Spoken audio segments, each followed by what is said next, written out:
601-610. Fantasy Focus. Hello and welcome to Fantasy Focus Football presented by Boost Mobile. My name is Daniel Dopp here with Stephania Bell and Field Yates as we always do on a Tuesday. We have a very fun show planned for you guys today. Obviously recapping Monday Night Football where the Chiefs continued their dominance. 5-0 in this one. We're going to see how this continues to work out. We'll talk about that game as well as an injury segment from Stephania answering the bell. We'll dive into waivers. We're taking some of your questions like we do on Tuesday. It's going to be a very fun show. But first, let's talk about how fun Paul Rudd is on the Manning cast. Oh my gosh, he is all of us when he's watching his team on football. I don't know if you guys watched that last night. I did, and I love the fact that he was like, complaining a little bit about being there because he's like, really, I just want to watch my team. I just want to watch my team, guys. Like, that's what it is. Now that I've done this, it's like jury duty, right? I don't have to do this again for 4 more years. Right. I thought he was very fun. It was great. Paul Rudd for literally never aging. Oh my gosh, incredible he's, still. Seriously. He might be 27 years old. If I didn't know about how old he was, I would have been totally convinced he was under the age of 30. For what it's worth, Field Yates, I'm pretty sure that you've also got the Paul Rudd gene, and when you're his age, you're going to look that good as well. I'll take that. Yeah. As a fan, he was probably tormented by the choice he had to make between watching his Royals and watching the Chiefs. Yeah. He's been having a pretty good run with all the things that he's had going on in his life for sure. Yeah. But let's talk about this game really quickly. Chiefs and the Saints. Chiefs absolutely crushed the Saints in this one, 26-13. Handful of takeaways here from the Kansas City Chiefs. One, you still cannot start Patrick Mahomes in spite of the fact that he threw for over 300 yards. He didn't throw a touchdown, Field. Amazing. So Patrick Mahomes played, I thought, outstanding football. He looked great. I thought he was in complete command. I thought that when the Chiefs go back and do their grading this morning, which, heck, it's 9 o'clock in Kansas City. Probably already done with it. Yeah. I bet Patrick Mahomes will have his best grade of the season and probably his best grade at some point. Let's go back to the regular season because the playoffs, he was awesome last year as well. He was terrific. Yep.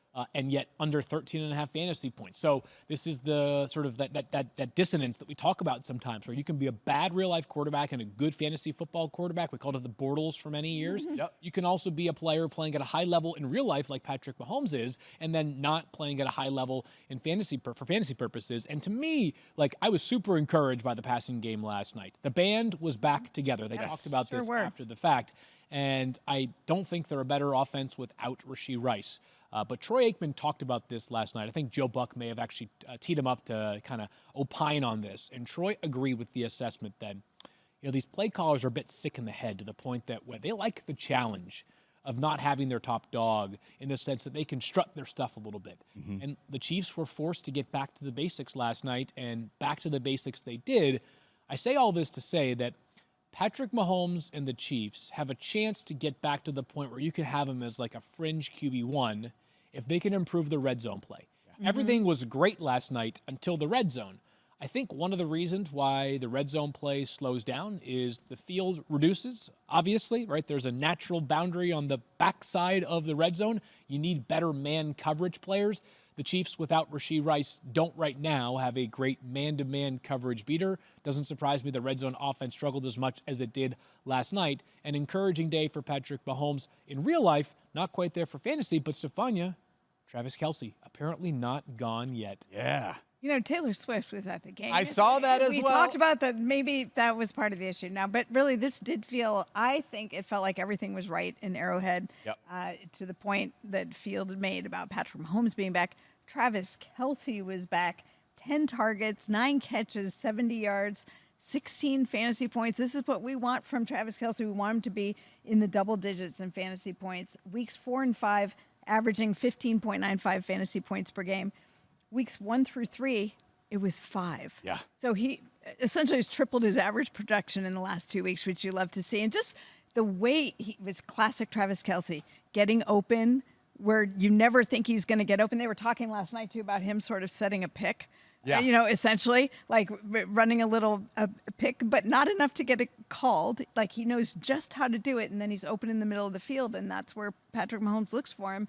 And then the magic happens. Yeah, I mean, it really was fantastic. We'll talk a little bit more about Rashee Rice later on in the show, but without Rashee Rice and without Hollywood Brown, Travis Kelce really took the forefront as that guy that we thought he could be in this offense. Yeah. But it wasn't just him, Field, because Juju Smith-Schuster, we mentioned this, I think, last week. Was there another pass catcher that could step up outside of maybe Xavier Worthy? even though I might have thought he could do some things, I didn't think he was going to do this. I did not. I mean, think about this. Would you guys agree that right now the Patriots' passing offense is the worst in the NFL? Patriots, yes. Patriots, yes. They cut Juju Smith-Schuster, right? Like, I saw the stat. like you know, Yeah, I don't know what the stat was. Oh, He Juju Smith-Schuster has more receiving yards in a game than any Patriots wide receiver has all season long. Okay, I'm not surprised by 130, but like he was on that team and they didn't need him. I mean, I understand why. There's more circumstances. That is being a bit reductive by me, but the point is that like this guy, if not in Kansas City, might still be a free agent right now if you're getting cut by the Patriots. And he was terrific last night. I think I need another game or two before I start to call this like, hey, Juju is back to being a top 30-ish wide receiver. But what we did not see last night is Xavier Worthy breakout. You know, the reality for a guy like that is, well, they're going to take their deep shots. Like Xavier Worthy is 165 pounds. Yeah, it's just hard. You saw him last night, and it worked out because it was a defensive pass interference. But like you breathe on Xavier Worthy, and he's going to get pushed down, right? So maybe Juju can continue to stock up here. The Chiefs go into a bye this week, but I would not be against adding Juju if you play in a deeper league, even though you won't have him this week. And Kareem Hunt looked absolutely fantastic. I mean, it wasn't super efficient for everything that it was, but he just absolutely crushed it in that backfield. 27 carries for 102 yards and a touchdown. 18.7 fantasy points. He was clearly the lead back in this backfield. I'm curious how that's going to change as we potentially could get CEH back. But His most rushing yards in a game since 2020 when he was with the Browns. wow. Wow. It was just ridiculous. And, you know, maybe the reason why they were so willing to lean heavily on him is A, because of just being thin there right now, and B, they're going into a bye, you know, a little bit of time for him to, you know, kind of cool the body off and then warm it back up before they hit the ground running again in week 7. But they need him. You know, the reality of what the Chiefs are right now is not everything can be done with a matter of convenience. It's got to be done with a matter of desperation because they are the back-to-back defending champions looking to become a three-peater. So a solid night overall for the Chiefs offense. Daniel, right now, if I'm a Saints, if you have a wide receiver on the Saints, it might be that you want the other guy, meaning not Chris Olave. Rashee Rice, who, by the way, now has Rashid Shaheed. Shaheed, excuse me, 25% target share for the season. Yeah. He's a top 15 scorer, had another long touchdown last night. That's what he does, right? But Chris Olave, confusing as all get out. He's so talented, right? So talented. But like last night, and the Chiefs don't shadow, or they weren't last night. They're just playing sides. And I'm thinking to myself, what matchup is Chris Olave getting that Rashid Shaheed is not that's leading such a pedestrian night? He's been a frustrating one so far this season, absent from last week. Yeah, a lot of yo-yo plays in that one. Love seeing Rashid Shaheed not just be a deep guy as well and getting a handful of targets closer to the line of scrimmage. He's not just getting 40-yard shots down the field. He's turned into like a legitimate wide receiver in this offense. He's a good player. He's playing a ton of snaps, too. Yep. Keep an eye on Derek Carr. Oblique injury at the end of the game. Yep, we'll see how that one plays out. All right, when we come back, Stephania is going to give us all the lowdowns on a handful of injuries in our Answering the Bell segment. Stick around. Back here on Fantasy Focus, Daniel Dopp, Stephania Bell, and Field Yates. Stephania, I know this is your segment. It's called Answering the Bell, but really quickly, I do want to ask. Field Yates, it's coming off tomorrow. Is that true? The sling is coming off tomorrow. Sorry, I'm distracted because we just got an absolute bombshell from Adam Schefter. The Jets just fired Robert Saleh. I know the show will be on TV later, so it's going to be dated by then. We'll talk about this in a little bit more, but whoa, did not have that one on my bingo card. Wow, So Robert Yeah. Saleh has been fired by the New York Jets. Not a fantasy story specifically. Let's talk about Rashee Rice. My sling comes off tomorrow. I will injury bask update in the for glow tomorrow morning. Yeah, great, Do that. great. Love that. Yes. All right. So, Yeah. Stephania, let's talk. Whoa. I don't know how to follow that one up. I know. Let's talk about Rashee Rice, though. Sorry, that's for our audience. They do care because Stephania, this is other than Christian McCaffrey to me the most fascinating. I don't mean fascinating in a good way, just like complicated to understand as a dumb person like me. Injury update. No, it is complicated, but you know the thing for me is that I always think injuries are more nuanced than we give them credit for. This one's just playing out in real life in front of us. And Yeah. obviously when Rashee Rice got injured, Patrick Mahomes crashed into his leg. It was hyperextended. And when you have a hyperextension, your knee is vulnerable. There are a lot of structures that can get damaged, but one of the ones we worry about the most is the ACL. And the initial report was that the Chiefs feared a torn ACL for Rashee Rice. And so often the manual tests you do are sensitive for that, so you expect it to come back confirmed very quickly. It wasn't. They weren't sure exactly what the damage was, and that's what we've been waiting to find out since then. So the update yesterday was that Rashee Rice is going to have surgery today, Tuesday morning. By the time this airs on television, we may have the results of that. So right now, we're not going to speculate on what they will find in surgery, but what I will say is that they still don't know for sure if the ACL is torn. And that's where you're seeing a lot of these speculative comments come about. He still likely suffered significant damage within the knee joint. And the best way to inspect it is visually. And the other thing about being under anesthesia is all the muscle tension and guarding is gone. So they can really inspect the knee. Dr. Dan Cooper doing the procedure, he's Dallas Cowboys head physician. He's going to get a good visual. He's very well known for his multi-ligament knee injury reconstruction ability. So Rashee Rice is in great hands. And when we have the actionable information about what is going on with his knee and what kind of timeline that might be, then we will tell you. Can I add one thing and one thing only? Yeah, bring it.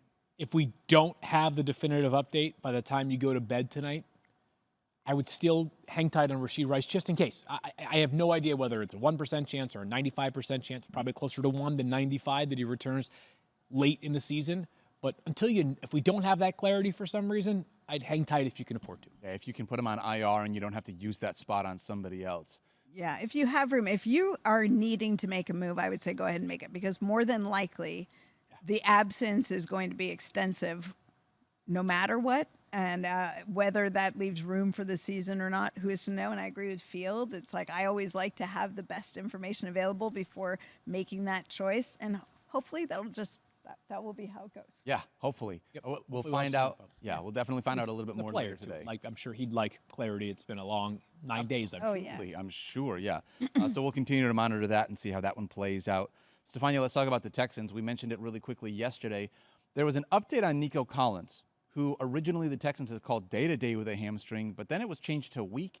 What does that mean for us in fantasy football? I think anybody who's been playing this long enough knows that with these hamstring injuries, especially when you had Nico Collins had a little hamstring thing that came up a couple weeks ago, and then now with this injury, it's likely going to be longer than a week, and you're planning on multiple weeks. And I think D'Amico Ryans just said to reporters, usually it's a couple weeks with a hamstring. Well, he's right. In fact, for wide receivers, the average is 5.5 missed games. So that takes into account all grades of hamstring injuries. Certainly there are people who come back sooner, but just look at Evan Engram as sort of an example of where you thought it might be short term and it ends up being multiple weeks. So make plans as if you won't have Nico Collins for several weeks. I mean, it kind of feels like if you've been waiting for Tank Dell to be able to have his opportunity, we've been saying one of these wide receivers, unfortunately, if they had to miss time, that's when Tank Dell starts to have some value. Yeah, we talked about this coming into the season. He was the rare wide receiver insurance policy, right? And by the way, with the amount of 3 receiver sets they play, you play in a deeper league, we'll give you some names throughout the week to monitor on that Texans passing game.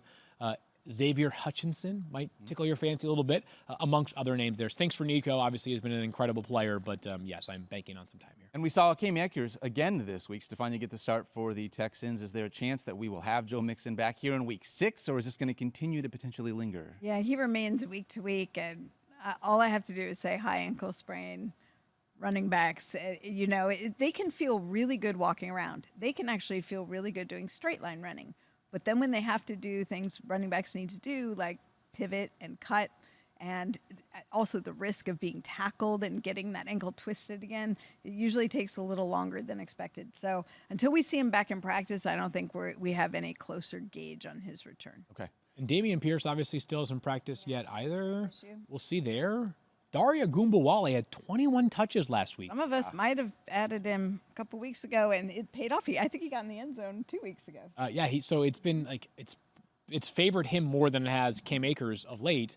Akers did find the end zone this past week, but Gumbawale busier than perhaps we would have expected with both Dameon Pierce and Joe Mixon out. So again, if you're playing a deeper league and you're looking for options, Gumbawale certainly on the radar. For what it's worth, I won my Veterans League this week by starting Daria Gumbawale and Aaron Shampklin. That Harvard grad. Yeah. So I was really thin at the running back spot with all the injuries and bye weeks that I was on. So Daria definitely came through for me. It was big. Stephania, One of the things that we will talk when we get into the waiver section is a bunch of teams that are on bye, but the Rams obviously going to be on bye here in Week 6. What does that mean for Cooper Kupp's availability potentially in Week 7? Well, it sounds like they're encouraged that there is a chance that he will return for the Rams coming out of the bye week, Week 7. Sean McVay said it would be ideal, but it's not guaranteed. So I think they'd love to have him, but it's still 2 weeks away. There's a lot that has to happen. I just think for fantasy purposes, just start planning that you might be able to get him back pretty soon. Is this one of those things where when he's back, you expect a full workload, or is there going to be a ramp-up period for Cooper Kupp, as we often have with some of these players? I think in this case, it wasn't as severe as the high ankle sprain he had previously that required surgery. He obviously understands the injury a lot better, having gone through it before. So I think they're going to have a pretty good sense of how they can use him.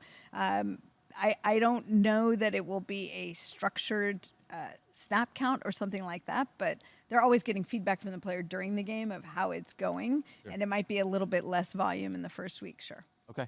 He, of course, will be the #1 target for the Rams offense once he returns. Worth noting that Jordan Whittington, who had been that of late, left their game late on Sunday.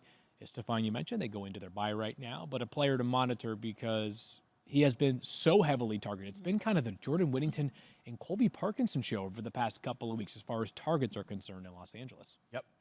All right, let's talk one more running back, Stephania. Obviously, Travis Etienne. We saw Tank Bigsby have a huge day this week. We're going to talk about him in the waiver wire segment, but Travis Etienne had a little shoulder injury that he's been dealing with. What can you tell us about that? Yeah, they haven't given much detail on it, but this was the shoulder injury that cost him some time before, and Doug Peterson said he got popped in the shoulder again in this game, and that with them going to London, didn't want to risk it, and that was why he didn't play much in the second half. He also went on to say, Travis Etienne's our guy, when people were asking. I mean, we all saw how Tank Bigsby looked when he was running the ball. So for now, that's the party line. And I would remind you, they're going off to London for 2 straight weeks. So the Jaguars have this unusual situation where they're going to be in London playing as the visitors in Tottenham and then the home team in Wembley. Okay.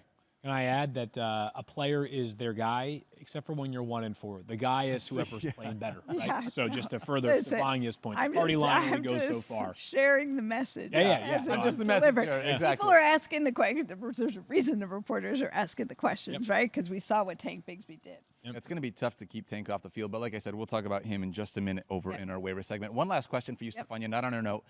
You've given a handful of updates on T.J. Hockenson. Is there anything that fantasy managers, with him potentially returning and us needing tight ends, when that timeline might be for him to be able to return for us in fantasy? Well, I think, they are in their bye week now, coming off the London game. The fact that he practiced in London, he's out there, he looks good. It's really going to be a question of when they feel like they're ready to actually place him into a football game, because I think once they let him go, they're going to really, just let him fully go. Go back out there. Okay. Yep. And by the way, George Kittle's been on the injury report, but expected to play Thursday. 49ers play Thursday night. Thursday Night Football. All right. Well, when we come back, we have got a waiver wire preview. Everyone you should be looking at on the Week 5 waiver wire. Stick around. Back here on Fantasy Focus, Daniel Dopp, Stephania Bell, and Field Yates. Quick reminder, Week 6 buys. Kansas City Chiefs, Los Angeles Rams, Miami Dolphins, and the Minnesota Vikings. A lot of heavy hitting. I know that some of those teams have underachieved, at least specifically the Chiefs and the Rams, right, compared to where we thought they would be coming into the season, both in large part due to injury for fantasy purposes, but still a lot of names. Heck, the Dolphins could be thrown in that category as well. But yeah, it's a lot of names that you're accounting for this week on bye. Another big week. I always hate when bye weeks get here because it just feels like, hey, man, I got to go through and figure out what I'm going to do. This is why the waiver wire segment is so valuable, because you got to figure out who you're going to fill in. I don't seem to pay enough attention to them during my draft, and then I realize, I got 3 holes to fill this week. There might be a league somewhere that just goes with depending on, you take the player's average points, and when he's on a bye, you can divide it by 2 and then add 4 or something. Yeah, we've talked about just some kind of way to make it so it wasn't so terrible. Oh, we were talking about it in the context of the late bye week, because it's such a penalty for people who are in playoff mode. Anyways, let's start at the running back spot, because it feels like most of the guys that we're kind of advocating for wide receiver is so deep as it is, but running back is the position. It's a big week for running back waiver ads, in my opinion, because we have some uncertainty surrounding players, some of which were covered in Answering the Bell, and others in which we'll discuss a little bit right now, Daniel. And I could make a case that Jalen Wright is perhaps the most notable waiver wire ad at running back this week, because we don't know how long Devon Achane's going to miss. He's in the concussion protocol. They have a bye week. Obviously, there's a chance that he's back when they return, which would be in week 7 of the NFL's regular season. But he also might not. And if Devon Achane's out for multiple games, I think you have a chance to have the number 1 running back in the Miami offense. Because while Raheem Mostert gutted it out this past weekend and was solid, Jalen Wright looked good, looked kind of what you expected him to. And Jeff Wilson Jr., I'm sure if Achane is out in week 7, will be available on game day. But it certainly feels like Jalen Wright is going to have a real shot to be either running back 1 or running back 1A along with Raheem Mostert. The guy can flat out fly. He is not a carbon copy of Devon Achane because he's not quite as explosive, slightly different players. But he is a fast dude that if you get a week or 2 of him starting in that Dolphins offense, especially when Tua's back, that could be a really, really valuable piece of your fantasy roster. He's averaging more yards per carry than either Raheem Mostert or Devon Achane. More yards before first contact, more yards after first contact. 0 passing game work so far. Would love to see that added to his game. I don't know if that's a thing that he can do, Field. But I don't think it's like a big part of the repertoire of Miami for running backs when it's not Devon Achane. Yeah. So we'll see. They got Really a lot nice of mouths schedule. to feed in the passing game. You mentioned this, though. It is a bye week, so if you're adding him now, it's sort of like an add and stash for future weeks. But coming out of the bye, Colts have allowed the 9th most fantasy points to running backs. Then the Cardinals have allowed the 8th most fantasy points to running backs. And then the Bills, who have allowed the most fantasy points to running backs. So it would be a nice schedule coming up off of the bye if you are able to grab right. What about Tank Bigsby, though? We just talked about, obviously, everything that happened here with Travis Etienne, and Tank Bigsby looked absolutely fantastic.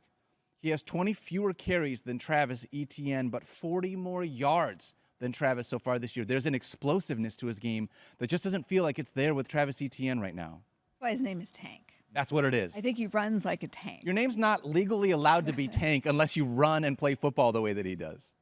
I have a friend named Spike, and he's like the most gentle person of all time. We have no idea why his name is. I mean, we do, but like we're always like, Spike, you're the least Spike person of all time. That's a digression. But I'm with, and we talked about this just a few moments ago in the context of, yes, Travis Etienne was the first-round pick. And yes, they're saying all the right things about him. But they're 1-4, guys. If they want to salvage their season, they're going to do it over the next 2 weeks in London. Play the Bears, they play the Patriots. 2 games that I would imagine the Jaguars fans feel like they have a real shot to win. Whether they end up winning both or one or none of them, we shall see. But Bigsby, so the good things he's going to have going for him is that he's going to continue to see work on the ground. Yep. He is going to need to hammer yards because he is not going to be a factor in the passing game. Stephania mentioned this yesterday.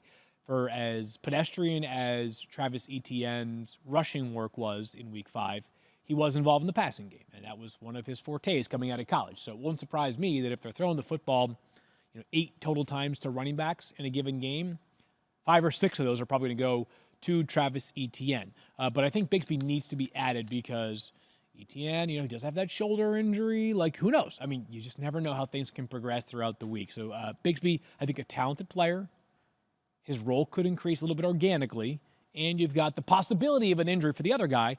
I would be adding Tank Bigsby as well. 70 or more rushing yards in 3 of his 4 games where he has played so far this You mentioned bye weeks. They're coming around the corner, not just this week, but we're going to eventually have a couple of different weeks with 6 teams on a bye. You don't want to be in a spot where you're literally starting a player who's inactive that week. Please correct me if I'm wrong, am I remembering this correctly, that Urban Meyer was disappointed he couldn't draft Kadarius Toney, so he had to settle for Travis Etienne? Is that how that worked out? That was part of the story. All right. Interesting. Let's talk about Tyrone Tracy here. 5.3 yards per rush. By the way, this is going to be our segment today. Obviously, this is a very fun segment. We got a switch brought to you by the new Boost Mobile 5G network. I mean, Tyrone Tracy looks really good in this backfield. This last week, he looked absolutely fantastic, over 100 rushing yards. More yards per carry than Devin Singletary. Field, if there's any chance that Singletary misses time, obviously he'd be a guy that we would look at. Is there a chance that he can be a factor in this backfield even if Singletary is still there? Yeah, I think that he's earned more time. And this team knew about how capable Tyrone Tracy was. They drafted him this year for a reason. He's been earning praise for a while. He had a predominant role this past weekend because they knew they had something good there. I don't have a great sense of where things are at with Devin Singletary. He did practice on Friday. To my knowledge, he traveled with the team. Came in as doubtful. Yeah. So, I wouldn't say he's a guarantee for this weekend. I also wouldn't say that he is a guarantee to be out either. We'll see there.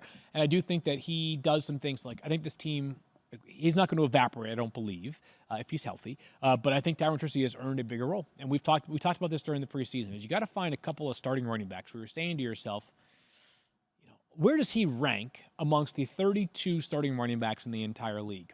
And target his backup. Because if it's one of like the 8 or 10 bottom starters, the possibility of somebody else taking on more work and maybe eventually possibly becoming the starter is too good to ignore. And what was most impressive about Tracy this past weekend is he did it without getting really much work in the passing game. Yeah. For those that don't know the story of Tyrone Tracy, spends 4 years at Iowa as a wide receiver. He was a wide receiver for the first 4 years of his college career, goes to Purdue, finishes up there as a running back, involved in the passing game still, but certainly can be a bigger factor in the passing game than he was this past Sunday against Seattle.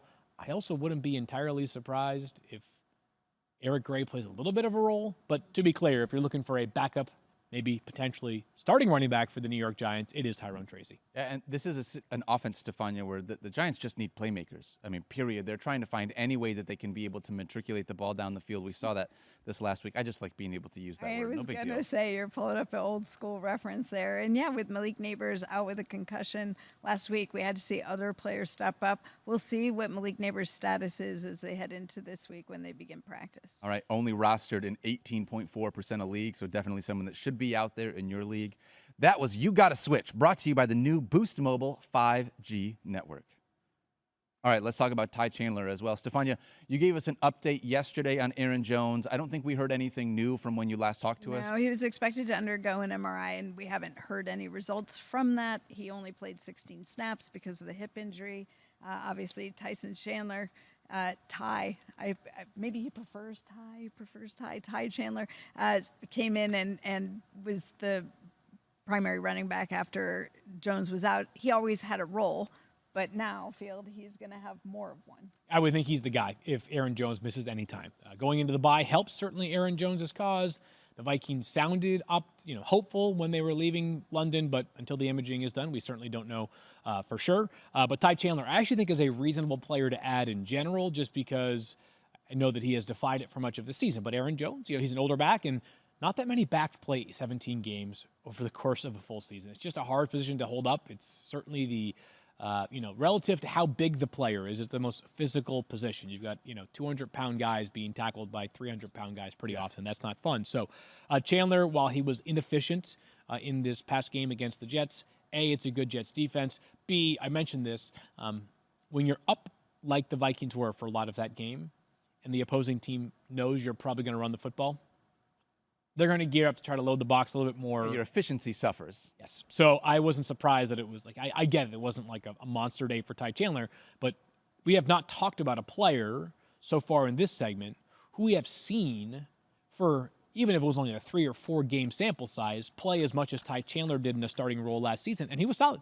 Yeah. He was good. So this is a player who's a bit of a known quantity in an excellent offense who, even if it's for 1 week, would be a valuable add.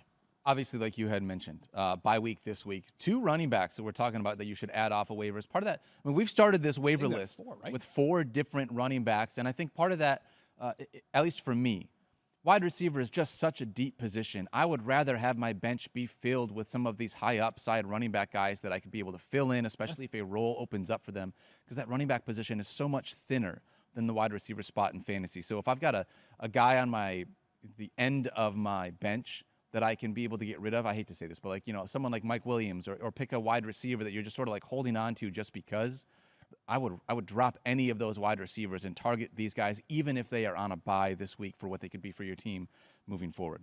All right, let us talk a little bit about the wide receivers, though. Obviously, Brandon Cooks, not a part of this Dallas Cowboys offense, Stephania, for the next little bit. Yeah, Brandon Cooks on IR after a knee infection, had a clean-out procedure done, and hopefully it will just be that minimum time on IR.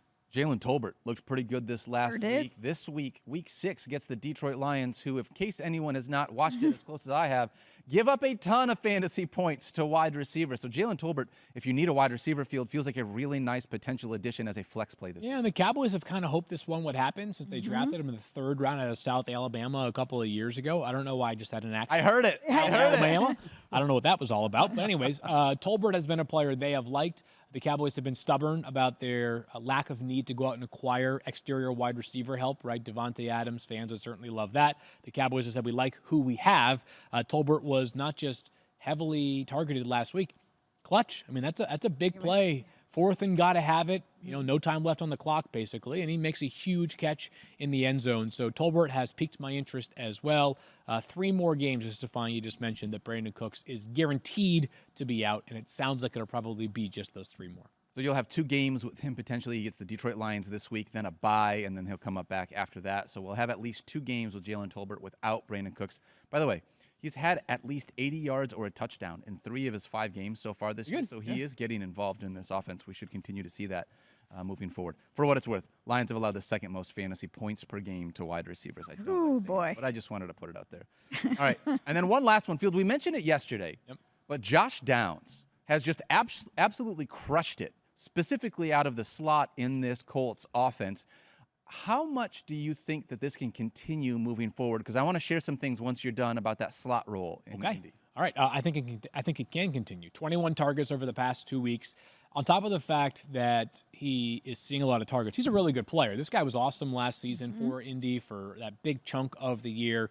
Talented guy, and I don't know as of right now. My general sense is that Anthony Richardson is more likely to start than Joe Flacco this week. But if Joe is on the field, it takes away the elements of designed quarterback runs, which means more passing opportunities. Should be another busy day for Josh Downs against that Tennessee defense. I really like Josh Downs with what I've seen from him in this offense. My big concern actually is getting Anthony Richardson back. For me, I looked at this. Joe Flacco, 145 yards to the slot in the 2 games that he's played. In the 4 games of Anthony Richardson, 144 yards. Anthony Richardson is quarterback 34 in passing yards into the slot per game. So, that's not a spot. It feels like Anthony Richardson is a guy that's looking down the field. They need to find a way to be able to get Josh Downs more involved, even if Anthony Richardson comes back. You tell him. I will. I'm going to write a strongly worded letter, Stephania. I absolutely am going to. All right, when we come back, we are taking your questions that you sent to us on X at Fantasy Focus. Stick around. Back here on Fantasy Focus, Daniel Dopp, Stephania Bell, and Field Yates. We're diving into the mailbag this week. Mailbag. Handful of questions that we have from our listeners. Please send all of the questions that you have to at Fantasy Focus. We try to get to as many of them on Tuesday and Wednesday as we possibly can. I'm going to kick this off with the quarterback question, Field Yates. Dylan wants to know, is Bo Nix in the streaming category? His rushing ability seems like it's a real factor. Yeah, it's not quite there for me with Bo. Yes, he is a good runner. He did have 1 big day as a runner, but he has back-to-back games under 10 rushing yards. So we just can't count on it in the same way that we can count on it with so many of the other quarterbacks in the NFL right now. And they just don't throw the football for a ton of yards, nor do they need to throw it all that frequently. They're so terrific on defense. I don't know if they're the best defense in the NFL, but they're on the short list right now to the point that the volume in the passing game and the volume in the running game is not where it needs to be for me to feel confident about Bo Nix being a streamer. I was trying to figure out if Patrick Surtain had more yards running that touchdown. Interception return. Yeah, interception return than Bo Nix. He has found the end zone 3 times, which is sort of surprising. So maybe that's Tampa, where right. So maybe that's where the Bo Nix rush appeal comes, because he's actually taken it into the end zone. But still, his overall production for me is a little low. I'm with both of you 100% on that. Stephania, you stole my stat. I was going to ask you, who has more rushing touchdowns this year? Bo Nix or Josh Allen? Bo Nix or Lamar Jackson? Bo Nix or Jalen Hurts? Bo Nix has more rushing touchdowns than all 3 of those quarterbacks. Maybe combined. I guess if you get there, that's what you're looking for. But no, I don't think we have seen quite enough yet to have him as a streaming option for us. All right, speaking of quarterbacks, this one comes from Duran. It says, is Patrick Mahomes officially benchable? I don't know if this was asked before or after. That was my exact question. Was that written before the game? It was before the game. We have that confirmed. Right. We've been saying this for a little bit now. I've been saying this for a little bit now. Yeah, no, it's become the choir now. We're all saying the same thing here. So he is. He is. We talked about it at the beginning of the show, but yes, I don't want to beat a dead horse too much. But yes, Patrick Mahomes is benchable. They go on a bye this week, and then their schedule is pretty tricky coming out of that bye. They've got some real challenges there. They've got the 49ers coming around the corner, the Bills coming around the corner. So some teams that, if they play their right defense, you would not feel great starting Patrick Mahomes against. But again, Sorry. Oh, I was just going to say, I'm only laughing because, not that I disagree with Field, I'm laughing because this is how clips get made that go viral. Is like Patrick Mahomes should be benched. It's only in fantasy, people, like not in real life, because clearly what we saw last night was a complete. That took you back to like the Super Bowl winning Patrick Mahomes, real quarterback. But for fantasy purposes, it doesn't necessarily help you if they're not getting. I mean, the red zone. What were they? 2 of 7. You talked about that earlier. They were not functional in the red zone last night. Yeah. Overall production is not there for me. Let's do it this way. Oh, sorry, Daniel. Go ahead. No, you do it. I was going to say, the threshold to me of whether you should be locking a guy in as a starter is he going to be a top 10 finisher at the position that week? When was the last time he was a top 10 finisher? Week 11 of last year. That was top 10. Wow. So doesn't feel great. 12 through 18, I think they sat in week 18. So 12 through 17, that's 6 games. 5 more so far this season. So for 11 straight Patrick Mahomes games, you have not had a starting level quarterback. If you took away the name and just analyzed the stats, this wouldn't be a conversation. I get why you can't take away the name, but yes, Patrick Mahomes can certainly be benched right now. Yeah, if I said back to you, the blind resume. That's right. Yes, this would be a perfect blind resume candidate. And good names to note, it's not going to matter this week because Mahomes is on the bye, but Kirk Cousins in a great spot this week. Geno Smith, who has been consistent, even if he hasn't had a lot of touchdown upside so far. I think that's going to change. I agree. Baker Mayfield's a player who's been playing well. Yep. Jared Goff in the right spot is a player that can be started over Patrick Mahomes. Daniel Jones, who's got at least 18 fantasy points in 3 of his 5 games, right? There are options of guys who, again, if you're scraping for upside, have presented more upside than Patrick Mahomes this season. You said Daniel Jones has 18 fantasy points in 3 of his 5 games. How many games does Patrick Mahomes have at least 18 fantasy points in? This year, 0. 0. I don't think he even has 17.5, does he? 15.1 was his highest, and that was in week 1 when he was quarterback 12. Week 2, QB 18. Week 3, QB 16. Week 4, QB 17. This week, QB 18. Yeah. That is brutal. I mean, it is. We are at the spot where if you just take away the name and you look at that, you're like, there's no way that I. There's your blind resume: Daniel Jones, Patrick Mahomes. Wow. Put them up side by side. Doesn't feel good. For what it's worth, really quickly, red zone woes. That interception by that defensive tackle, one-handed. Ooh, awesome. That was sick. Favorite highlight of the And then night. pushed to the cornerback out of the way. He's like, no, I'm pulling this out of the end zone, baby. I'm taking this. Were you guys watching on the ESPN broadcast or the ESPN2 broadcast of that? I watched the Peyton and Eli. Okay, because you missed this then, which is really, you just love it when a plan works out, right? Joe Buck and Troy Aikman were discussing Colin Saunders during that, for the 90 seconds prior to that. I know people get sick of some people get sick of talking about Taylor Swift at football games. Doesn't really bother me, but it's notable here because Colin's brother, a backup dancer for Taylor Swift. No way. So they're waiting for him to make some sort of play, and then they get into that little vignette of, hey, here's Colin Saunders' brother. They're talking about this, and then, bam! The next play, he literally intercepts a pass. One-handed. Yeah. It was beautiful. It was beautiful. That was awesome. I mean, honestly, I could break that thing down for 10 minutes. Yeah. On top of the fact that he, A, makes the play, B, the vision. He's like, okay, wait.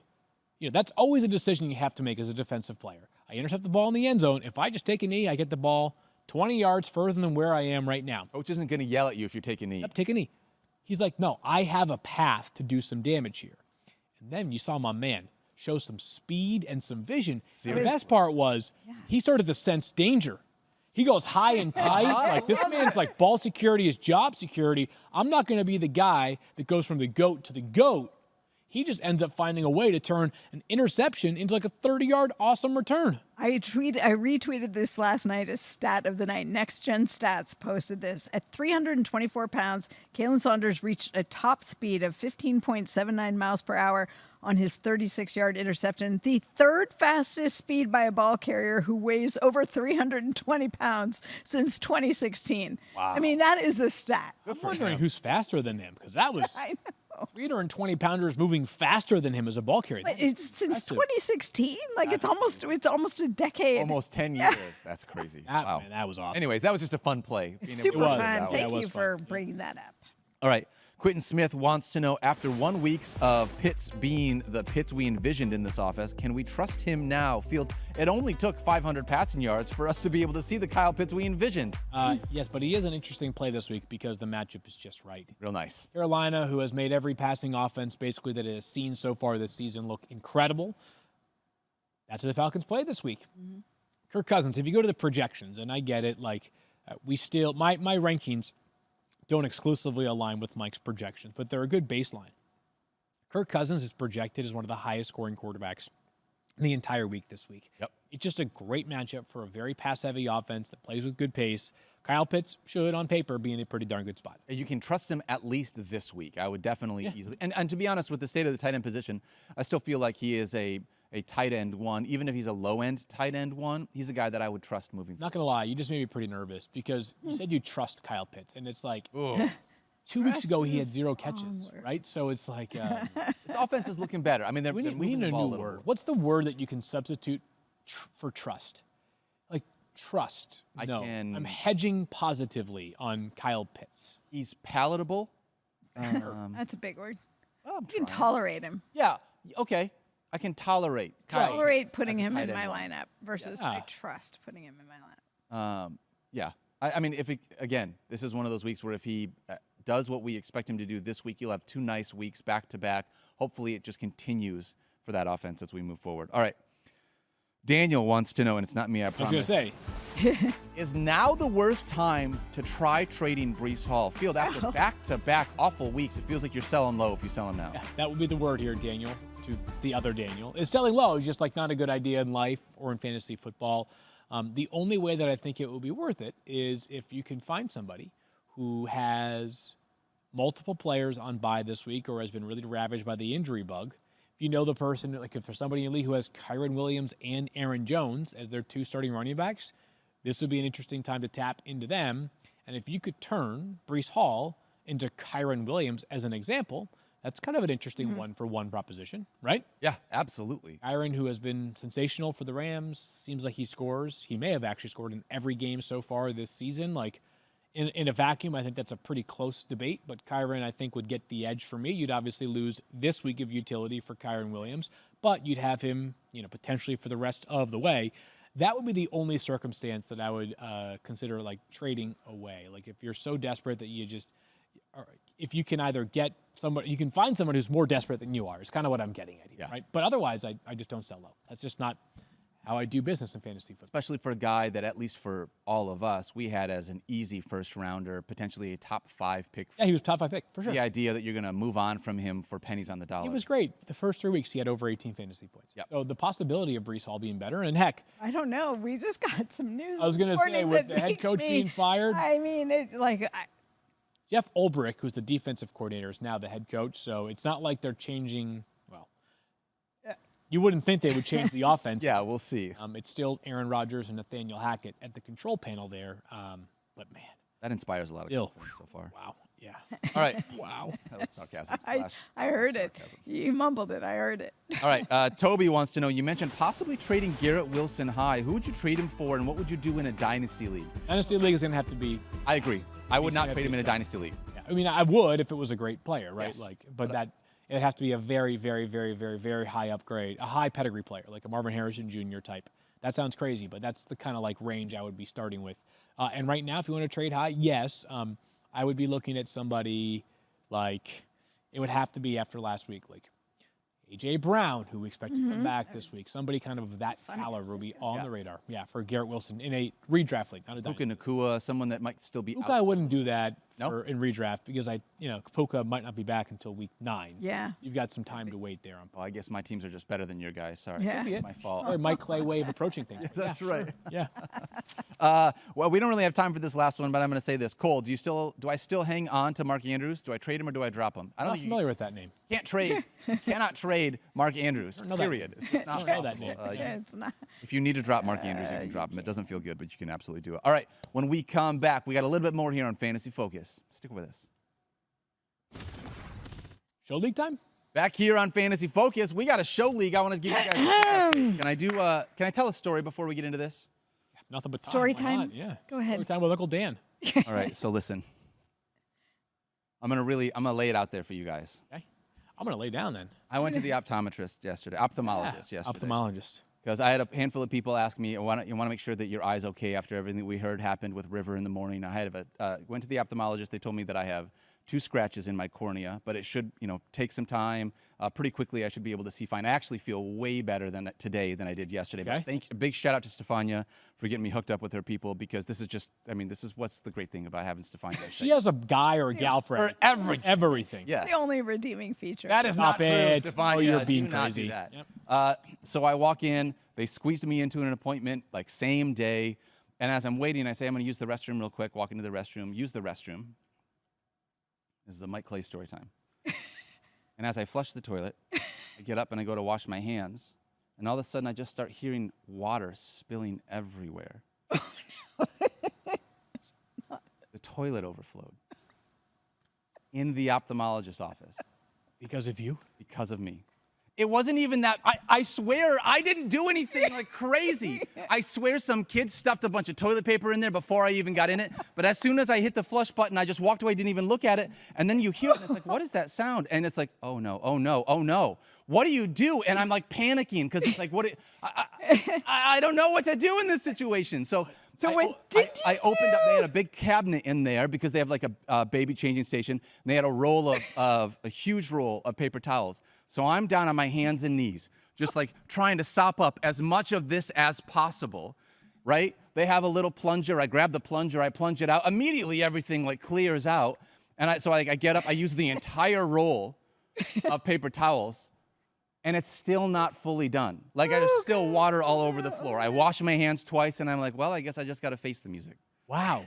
So I walk out to the front desk, and I'm like, I'm so sorry, but your toilet overflowed. I used all the paper towels that were in there to clean it up, but there's still water everywhere. It was one of the most embarrassing moments of my adult life. In a place where Stephania let me go there, I felt like I was besmirching her name. Wow, in you this really did. ophthalmologist's No. office. When I go back in, if they say you're not allowed to So much refer shame. anybody Oh, here. don't advocate for me ever again for anything in life. Incredible. Wow. All So- right. So you learned your lesson. Don't go doo-doo at the Exactly. I'm just going to hold it for the rest of my life until I get home. This is such another conversation that's going to require revisiting because the restroom there is right adjacent to the waiting room. Oh, it's All the right people there. are right Wow. there. Everyone is right there. It's a very small waiting room. It's not like a big office. Not, Like you 4 should not people be are like, going do in we go in there there to, right now? you know. I felt so bad. You learned your lesson. I really know. did. So anyways, I just couldn't wanted- see the toilet. I had bad aim. My eye scratched cornea. You don't even know what to do. It's just like, shoot. And I stood in there for like a little longer than I probably needed to because I was like, how am I going to play this? What am I going to do here? So anyway, Stephania, I am just so sorry that I did that in the place that you sent me to. Oh, Wow. boy. I understand why you waited for the non-TV portion of the show to tell. Yeah, I didn't want to put that on a television for what I it's know. worth. So But still, there's, a lot of viewers out there who are going to have many questions about well, what happened in the restroom. Direct all your Exactly. questions to Fantasy Mike Clay. that's right, exactly. At my Clay NFL. That's right. Or Anyways, this is why people develop phobias about using the restroom in public well, I have places one now. like that. So it has happened for what it's worth. Let's talk about our Fantasy Focus show. Yeah, so just a reminder, we've got a 12-team Fantasy Focus show league, the 3 of us, Mike Clay, a couple of our producers, a couple friends of the show, Eric Moody, Liz Loza, you name it, and friends who are not part of the ESPN Fantasy payroll are also in, right? That's Cousin right. Griffey, JB Brubaker, we got a handful of Cakes. awesome people. 12-team league, we play victory points as well. So each week you're either going 2-0, 1-1, or 0-2. Right, the top half of the league in terms of scoring gets a win, plus the 6 head-to-head winners gets a win as well, Daniel. And this is the team that, for those that can remember me talking about this I had the first pick. I took Christian McCaffrey, and as I said, after 2 weeks, it's the worst fantasy team I've ever built in my entire life. Oh yeah. I need to start putting that out in the ether because Until now. I am bad and you are good. I want you to put the word out that we are so back up, baby. You're crushing. Do we have any graphics built right now, Tyler, to throw up there and talk about? Take a look at the scores from this past week. And Stephania got a win. What else to do? I think Stephania is now in second place in that league, maybe first place. Let's. Stephania's in first place right now. First place in the league. Excuse me. I'll let you guys say it. We have Saints coming. It's hard to see the. For us here on the screen, it's a little small. That's okay. But anyways, for the high scorers from this past week, the biggest number belongs to Trophy Smack, who dropped 157 on Daniel. Trophy Smack, who's got a good team that has been unlucky so far this season. So he gets the double win, not just the win head-to-head, but also the victory points. But the standings are the more important part. Stephania Bell is a very appropriately deserved first place. And I don't think I've seen this very often here. Stephania is not only in first place, is not only the highest scoring team in the league, she's 8-2. She also has allowed the most fantasy points by a lot. Yeah. So Stephania could easily when you have allowed the most points, bad luck could just get you to the point where you're whatever. I'm in 5th place because I just got unlucky. No. Stephania's team is just I don't care if you guys play great offense. Our offense is greater. I barely won this week, and I thought I was going to lose. I didn't. And then all of a sudden, Jalen Tolbert. I think, is this my league? I've got it with Jalen Tolbert. I got you in this league, Stephania. Your big performers from this past week: Joe Flacco, Darnell Mooney, Justin Jefferson. So you had a bad week from Deebo Samuel, a bad week from Aaron Jones because he got hurt, right? Even Justin Jefferson had a relative, by his own incredible standards, only 15.2. By the way, Stephania's got Cooper Kupp in her IR slot, as if her team needs a way to get any better. I know, well, and I think, again, I think Mike Clay gave me a B was my best grade on any of my drafts from Mike Clay, but I got many C's. And I am in first place in 4 of my leagues right now, 4 or 5. Count it. So, Mike Clay, you better reevaluate your grading. If we were in academia, you'd be taken to task for your grading. I am not going to talk about Mike Clay's team in that week, but I am going to tell people that our team is back, baby. Your team is From back. 0-4 to 6-0 over the past 3 weeks. That's great. So this team it felt like the worst team that I had ever drafted, trending up right now. On top of that, Christian McCaffrey could return. I'm not trying to say that it's a guarantee of when he does. But this team that looked terrible, all of a sudden. That's why you don't give up. That's why you don't give up. So we're feeling good about the squad right here. I really, again, I told you guys about the players-only meeting that we had. And sometimes people hear players-only meetings and they think that's an excuse that they're going to turn on their coach soon enough. No, my guys did not turn on me. They took the negative start as motivation. And they said, we can go one of 2 ways with this. We can be remembered as the worst team ever, or we can turn this thing around. We're trying to defend a championship, mind you, all right? We are the reigning champions of this league, the first ever year of this league. So now we feel like we found our momentum, and we're coming for whoever we're playing this week. As the GM of this team, did you go the Jets route and fire your coach after the first We did not. We did not fire the coach. We said, you know what? We believe in our guy. That's right. We believe that there's no need for a change here. Now, granted, that person that I'm talking about is myself. It's you. Okay. Yeah. So, yes. Well, when you're the GM and the coach, you're the Bill Belichick of this with conflict of interest, right? Yeah. So. That's so good. Bill Belichick available for the Jets to make their interim head coach. Hey, come on now. If he makes it to the game on Monday, which would be 6 days from now, that would be twice as long as his head coach tenure of the Jets in the prior time. That's right. Yeah, obviously, they've already named Jeff Ulbrich, but every time a job opens up, Bill Belichick will, of course, be mentioned given his free agency status right now. I don't really want to talk about my team. It's been a tough one. You're doing better than Mike Clay. You could talk about that. That's the thing. I am doing better than Mike Clay. I've been in a really tough spot so far this year. Chris Olave massively underperformed. My wide receivers have not been fantastic. Having no David Montgomery and Amon-Ra St. Brown crushed me this last week, unfortunately. Mike is playing Stephania this week. Oh, great. Oh. Mike was the reason why we had to do victory points. So that way go. he wouldn't go 0-6. So he'd at least have some wins on I'm going to look at this matchup here. It's going to be a tough one, I think, for Mike Clay moving forward. Mike's team. Let's see. Do I have people on bye? I actually don't. I've got. You do have people on bye this week. Oh, yeah. Yep, you've got no Joe Flacco, no Aaron Jones, no Justin Jefferson, no Miami. You actually don't have a starting quarterback because you're 2 quarterbacks. Anthony Richardson. So you'll have one of the 2 there. You'll have either of the Colts quarterbacks. Oh, okay, there you go. So. Yeah, but I'm going to have to. Oh, boy. Yeah, well, at least I drafted Chandler when I drafted Aaron Jones because, Chandler, that's right. I thought to myself, You've got some insurance. if there is an issue for Aaron Jones going forward, you'll have the guy who. So, yeah, how about that? And I've got Roma Dunze on my bench. So I can plug him in. Yes, I love it. We're just doing lineups on I the know. fly. Well, you know what is great about this though is we people do. struggle with the. We're showing you we struggle with the same decisions that you guys do, but it's very important that I beat Mike Clay or he can't beat me. No way he can beat you. It's not going to happen. That's not going to happen. That's our show league. We have a long ways to go in this league. It's We 12 sure do. teams. 6 teams make the talk about playoffs. league. Lot Not of how you start, it's ball how you game ahead. finish. That's right. It's not how you start. It's how you finish. So don't get too cocky. Don't ride too high. If you've won 3 straight. Oh wait, that's exactly what I just did. Oh, wow. Win 3 straight games. How is- But more to come on this. Yeah. How is Mike's team as bad as it is? Can I, You can may I just read remember- what it is? Well, you may remember, Mike tells you all the time. Auto drafted the first couple of picks. It was one of those last-minute drafts that he had to do. He was picking up his girls, so he had to default to the projections. Which, Oh, wait, who does wait. those? Oh, wait, Mike does those. Oh, wait, you don't like his team? yes, he should. You're No, playing him this week. He's got it. No, Stephania's playing him, I'm but playing he's. I'm sorry. Mike's got a really good team. He's always got Jalen Hurts and Joe Burrow as his 2 quarterbacks. Okay. Well, Underperforming a little bit, but we'll see how that works. His 2 running backs are Bijan Robinson and Kyron Williams. That's half pretty good. there we go. He's got Mike Evans, Calvin Ridley, Jackson Smith and Jigba, Josh Downs, and Christian Kirk as his wide receivers. Like, that's not a great wide receiving core. But if you've got Kyron Williams and Bijan Robinson and Jalen Hurts, you would think I could get someone to be able to carry me there. Maybe. That's a tough one. And then He's Cole had some Kmet's starting center.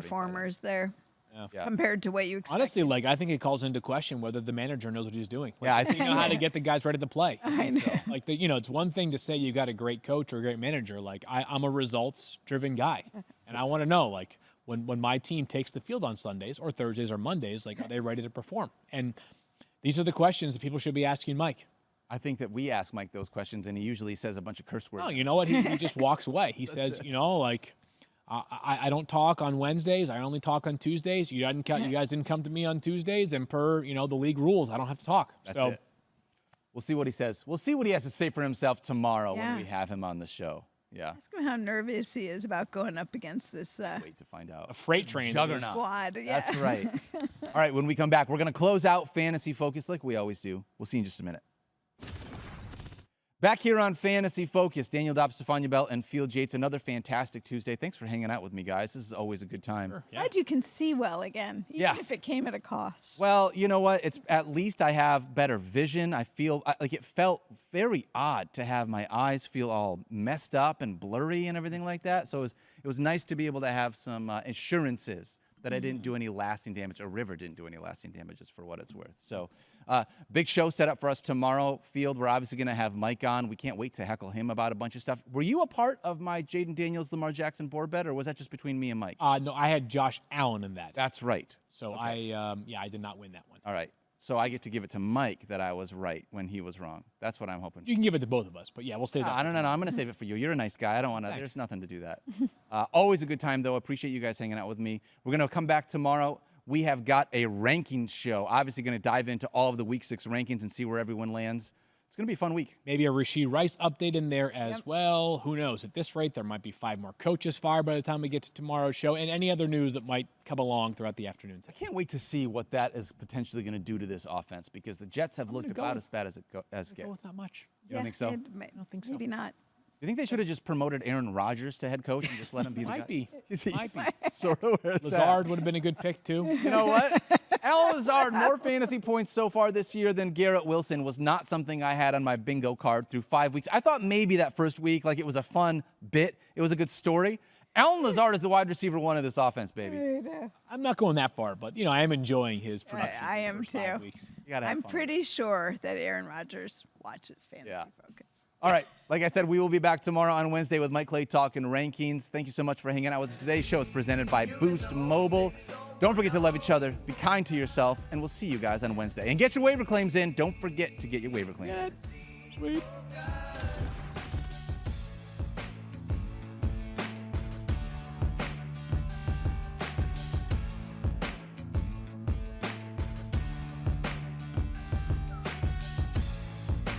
Fantasy, you're in the 0601.